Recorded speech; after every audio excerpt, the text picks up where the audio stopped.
Disitulah Satria ini berubah dari ketawa cekikian, tiba-tiba dia itu teriak, wah. Dan gak lama kemudian, Afan itu dengar ada suara alunan gamelan lagi. Alunan gamelan ini pelan, lembut. Begitu Afan ini buka mata, Afan itu ngelihat ada sekitar 6-8 orang penari perempuan.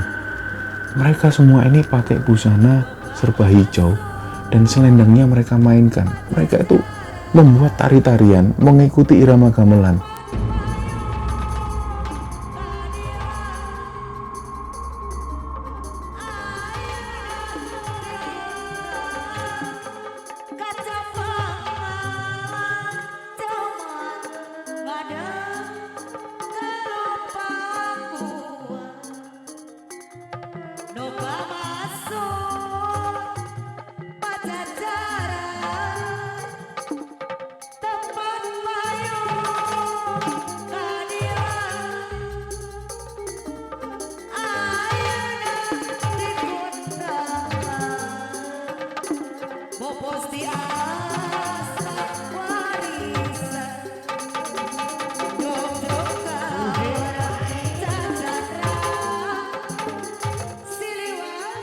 Bismillahirrahmanirrahim. Assalamualaikum warahmatullahi wabarakatuh.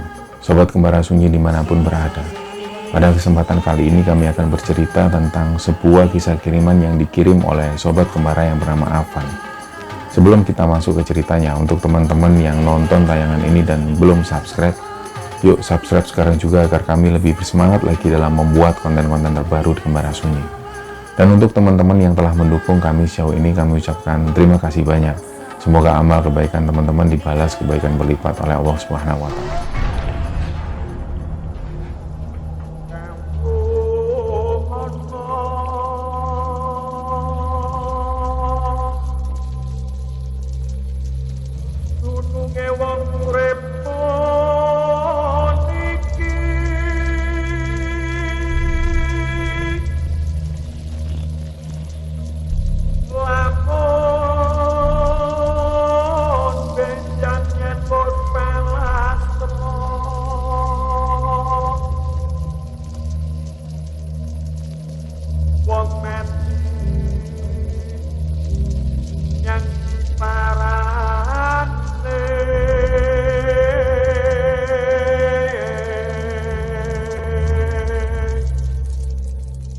Untuk cerita kali ini dikirim oleh Sobat Kembara yang bernama Afan.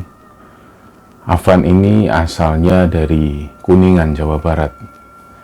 Jadi cerita ini terjadi di sekitaran tahun 2020, tepatnya di awal tahun. Jadi di bulan Januari Afan mengalami kejadian ini. Jadi sama persis seperti malam ini, yaitu seperti malam tahun baru seperti ini.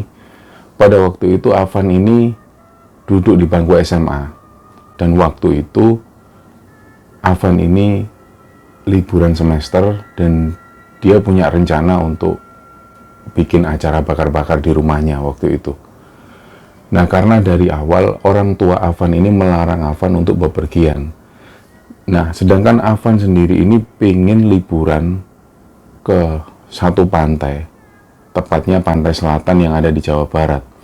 Tapi karena waktu itu orang tuanya ini nggak mengizinkan, kita tahu bahwa di bulan-bulan seperti November, Desember, dan seperti saat-saat ini, cuaca ini memang buruk. Dan persis seperti situasi pada waktu itu, jadi Afan ini dilarang untuk bepergian ke pantai oleh orang tuanya. Jadi ada usulan dari orang tuanya, sudahlah, kamu bikin acara bakar-bakar ayam atau apa kayak di rumah, undang teman-temanmu datang ke sini. Nah, akhirnya acara itu pun direalisasikan. Afan mengundang teman-temannya, mereka bakar-bakar ayam di sana. Ternyata 1 minggu setelah itu, Afan ini diizinkan oleh orang tuanya untuk pergi ke pantai. Nah, Afan begitu senangnya, akhirnya Afan pun menghubungi teman-temannya.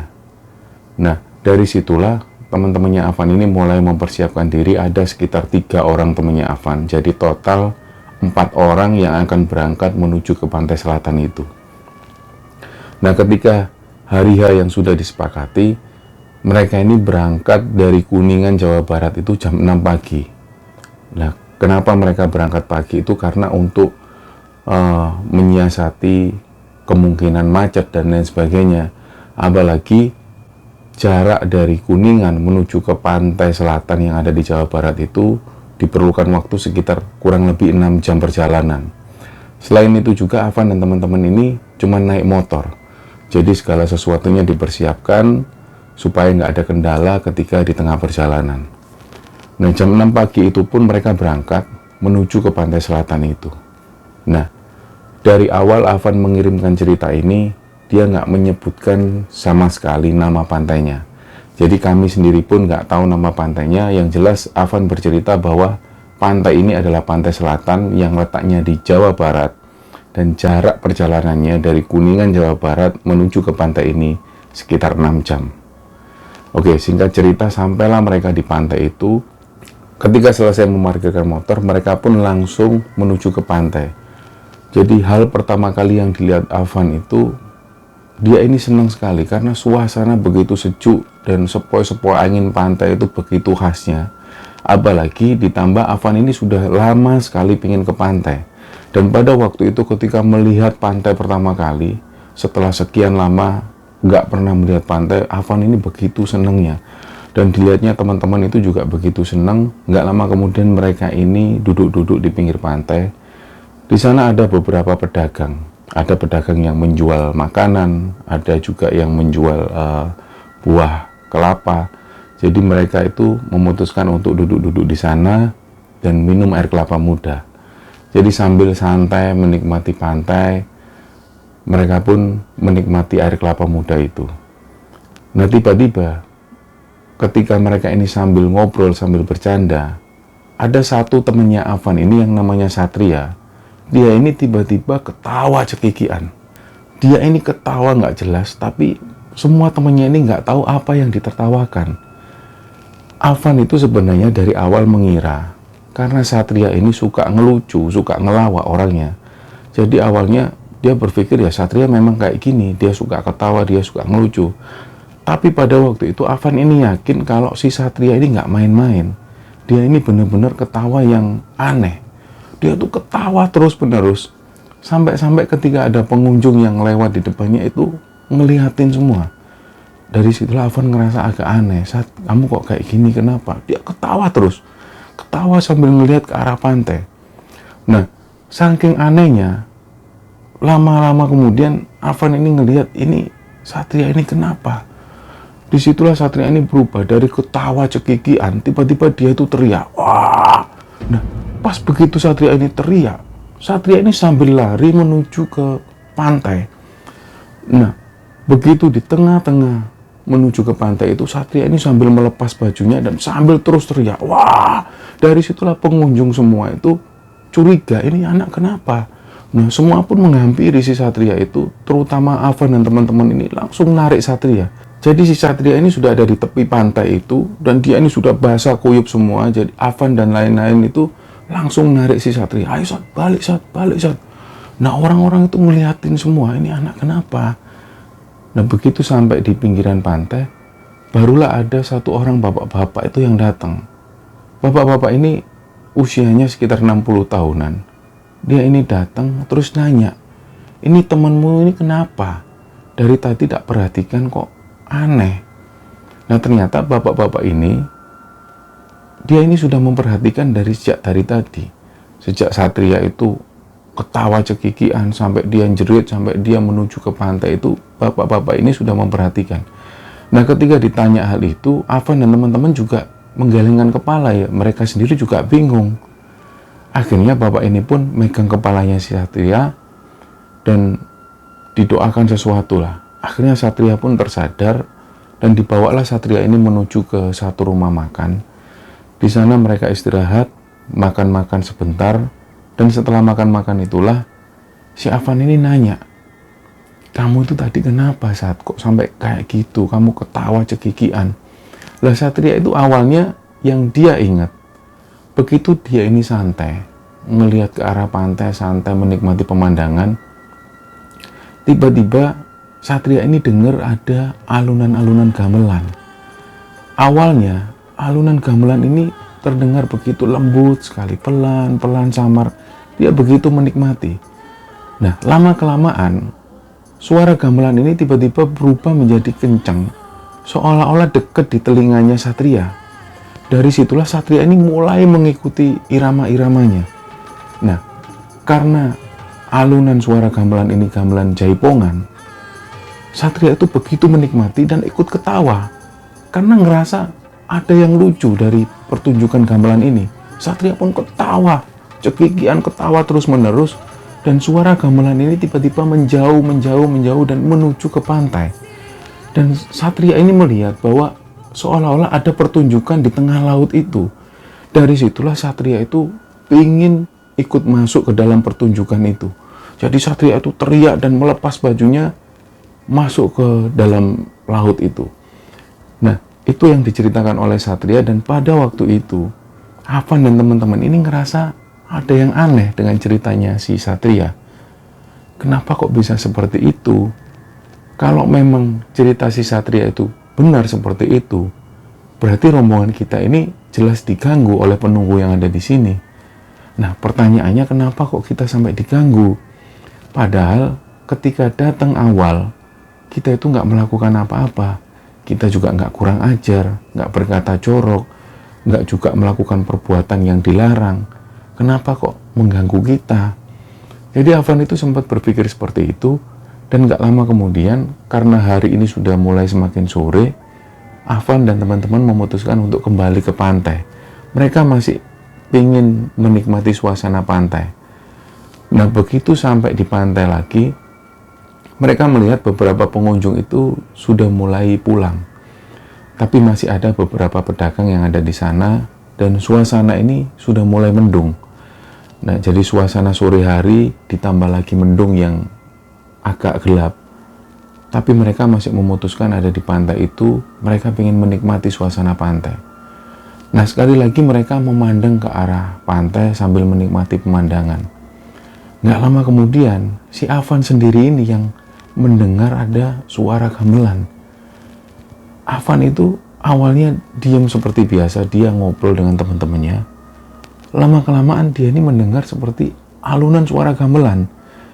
Nah, suara gamelan ini asalnya dari ujung pantai. Afan mengira awalnya ini mungkin ada orang yang menyalakan radio dan musik-musiknya seperti gamelan seperti ini. Jadi Afan itu sempat berpikiran positif. Nah, lama-kelamaan alunan suara gamelan jaipongan ini semakin kencang.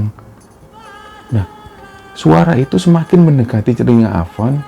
Tapi begitu Afan ini noleh, nggak ada apapun di sana, nggak ada pertunjukan gamelan jaipongan. Suasana pantai ini tetap seperti biasa. Ada beberapa pengunjung yang lalu lalang, ada juga pedagang. Nah, begitu Afan ini ngelihat ke arah pantai, suara alunan gamelan ini semakin kencang. Suara gamelan ini semakin dekat, seolah-olah dekat sekali dengan telinganya Afan waktu itu. Dan sampai-sampai Afan itu ngerasa nggak nyaman karena saking kerasnya suara gamelan ini. Dan begitu suara gamelan itu semakin kencang, Afan pun nggak kuat, dia nutup telinga. Teman-temannya semua ini bingung, kamu kenapa, Afan? Aduh, aku nggak kuat, suaranya benar-benar kencang banget. Dan dia merasa terganggu dengan suara gamelan itu. Saking kencangnya, Afan pun nutup telinganya. Aduh. Gak lama kemudian teman-temannya, Van, telingamu berdarah. Begitu Afan ini ngelihat tangannya, ternyata tangannya ini penuh darah. Ternyata dari telinga Afan itu mengeluarkan darah. Dari situlah Afan ini semakin panik. Dia noleh kanan kiri, dan teman-temannya itu langsung beli tisu di pedagang yang ada di sana. Mulailah telinga Afan ini dilap tisu, yang tadinya darah ini mengucur, dilap tisu semua. Nah, setelah beberapa saat kemudian, Afan ini mendengar lagi suara gamelan itu. Suara gamelan ini seperti berawal lembut, begitu enak didengar, lama-lama semakin kencang, dan Afan itu nggak kuat karena suara gamelan ini semakin kencang dan mengganggu gendang telinganya. Jadi Afan itu menutup telinga lagi, dia itu nggak nyaman. Nah, sampai teman-temannya itu bingung semua. Afan ini kenapa kok sampai nutup telinga? Afan sendiri ngerasa bahwa suara gamelan ini begitu kencang sampai benar-benar mengganggu pendengarannya. Nah, nggak lama kemudian gamelan ini pindah menjauh jadi di tengah lautan. Nah, dari situlah Afan ini nggak berpikiran yang sama seperti Satria. Waktu itu Afan ini sempat tanya ke teman-temannya, kalian denger nggak sih ada suara gamelan? Nah teman-temannya juga bingung, nggak ada yang denger kok. Nah, nggak lama kemudian si Satria ini nepuk pundaknya si Afan. Van, kamu dengar juga kan suara gamelan itu? Nah, karena Afan ini juga panik, Afan pun langsung menuju ke pantai. Jadi rencana Afan ini awalnya menuju ke pantai ini untuk membasuh luka yang ada di telinganya itu dengan air laut. Karena nggak ada satu teman pun ini yang beli air atau apa. Afan waktu itu panik, dia langsung menuju ke tepian pantai, dibasuhlah telinganya dengan air laut. Nah pada saat Afan ini membasuh telinganya dengan air laut itu, tiba-tiba ada ombak yang begitu besar dan kencang yang menerpa badannya Afan. Kemudian Afan ini nggak mampu menahan, dia itu seolah keseret. Dan setelah keseret, Afan itu sadar bahwa dia sudah ada di tengah-tengah pantai itu. Jadi dia terseret ombak, dilambaikan ya tangannya ini ke teman-temannya, tolong, dia teriak-teriak seperti itu. Nah pada waktu itu Afan ini ngerasa ada pengunjung yang waktu itu jalan di dekat pantai, tapi seolah-olah nggak mendengar suaranya Afan. Padahal Afan ini keras sekali, dia kencang teriak-teriak tolong, bahkan tangannya itu melambai-lambai seperti ini minta tolong. Afan sempat melihat teman-temannya itu ngobrol seperti biasa. Jadi Afan itu ngelihat kok teman-temanku itu kayak nggak ngelihat aku.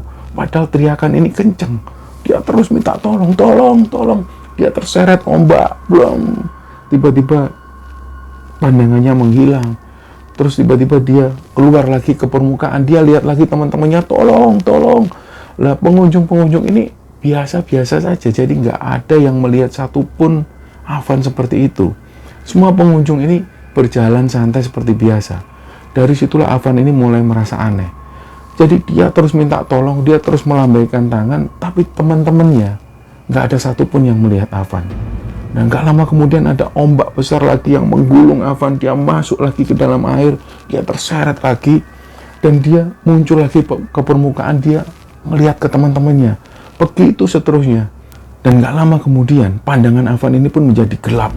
Nah, semuanya gelap, dan seperberapa detik kemudian, Afan ini tiba-tiba ada di pinggiran pantai. Begitu Afan ini buka mata, loh ini kok aku udah ada di pinggir pantai. Tapi pantai ini bukan pantai yang dikunjungi Afan tadi. Jadi pantai ini benar-benar gelap. Nggak ada satu orang pun di sana. Bahkan nggak ada pedagang, nggak ada apapun. Dan suasana itu gelap seperti malam hari. Yang Afan pikirkan waktu itu, ya sudahlah, yang penting selamat. Yang penting ada di daratan dan bisa bernafas. Nah, nggak lama kemudian, Afan ini dengar lagi suara alunan gamelan dari kejauhan. Suara alunan gamelan ini tiba-tiba mendekat, dan Afan itu melihat ada rombongan orang-orang, perempuan dan laki-laki. Mereka semua ini pakai busana tradisional, tapi busana ini semua itu serba hitam. Mereka semua berjalan, ada yang bawa buah-buahan di atasnya, ada yang bawa tumpeng, dan Afan itu melihat beberapa orang bawa kepala sapi, bawa kepala kerbau, dan ada juga yang bawa kepala kambing. Jadi mereka ini berjalan di pinggir pantai. Afan pun melambaikan tangannya, Pak, tolong. Yang Afan ingat waktu itu, jarak antara Afan dengan rombongan arak-arakan ini nggak terlalu jauh. Tapi begitu Afan ini berteriak-teriak seperti itu, nggak ada satupun orang yang melihat ke arah Afan. Jadi dia mulai ngerasa aneh. Tapi nggak lama kemudian ketika rombongan arak-arakan ini berhenti di pinggiran pantai dan menghadap ke arah pantai, ada satu bapak-bapak. Dia ini datang sendirian menghampiri Afan, bawa satu buah. Dan ketika buah ini diserahkan ke Afan, Afan itu melihat buah ini adalah buah apel yang warnanya hijau. Karena waktu itu Afan ini merasa lapar, dimakanlah langsung buah apel itu. Nah, apel ini rasanya seperti apel pada umumnya, rasanya seger, manis, dan waktu itu Afan ini sempat melihat ke arah bapak-bapak itu. Afan ini sempat mengucapkan terima kasih, tapi bapak-bapak itu ngelihat ke arah Afan sambil senyum dan gak ngomong apapun. Nah dari situ Afan ini merasa, ini berarti aku masih sadar, ini masih di dunia nyata dan bukan di alam gaib. Karena Afan meyakini ketika Afan ini makan apel itu rasanya seperti apel pada umumnya. Dari situlah Afan yakin bahwa dia nggak terjebak di alam gaib. Selesai Afan makan apel itu, bapak-bapak ini pergi meninggalkan Afan dan kembali ke rombongan mereka. Afan waktu itu langsung beranjak dari tempat duduknya, dia mendekati rombongan arak-arakan itu. Semakin dekat, Afan itu bisa melihat bahwa rombongan arak-arakan ini, laki-laki dan perempuan itu bawa seperti buah-buahan, ada juga yang bawa tumpeng, dan benar yang dilihat Afan, mereka ini bawa kepala kambing, kepala kerbau. Awalnya Afan ini mikir, ini untuk apa? Mungkin untuk sajian di laut atau apa. Nah, begitu Afan ini mendekat ke arah mereka, tiba-tiba rombongan arak-arakan ini berteriak menghadap ke arah pantai.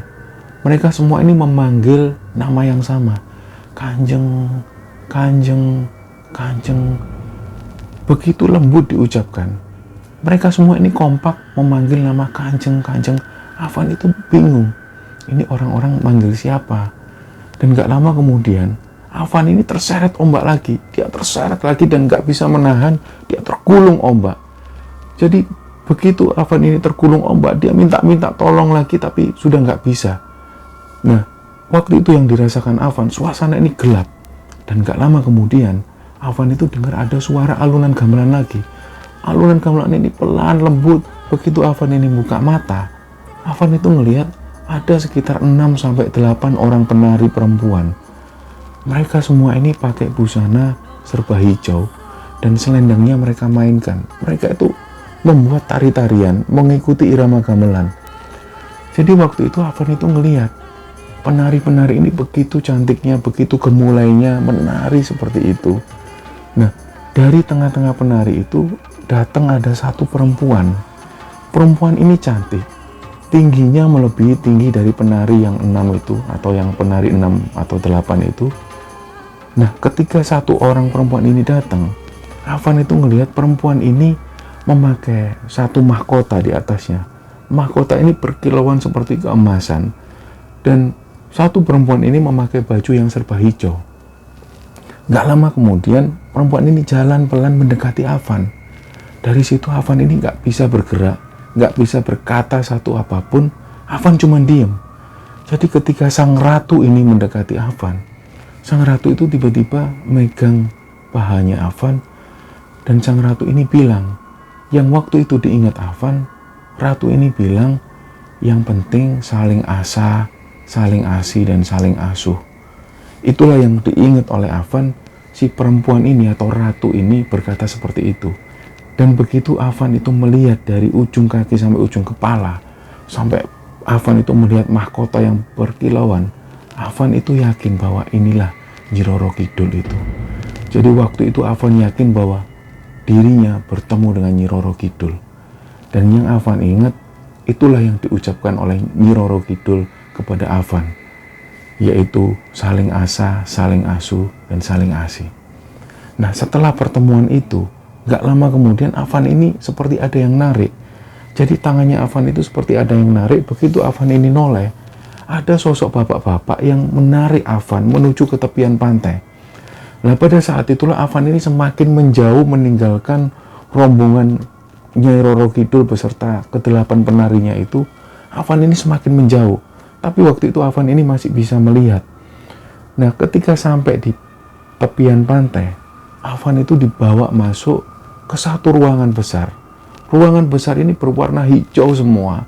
Waktu itu menurut Afan, ruangan ini seperti masjid. Ada selendang-selendang yang bergelantungan berwarna hijau. Semuanya serba hijau. Waktu itu di pojokan, Afan ini melihat ada satu bangunan seperti makam keramat.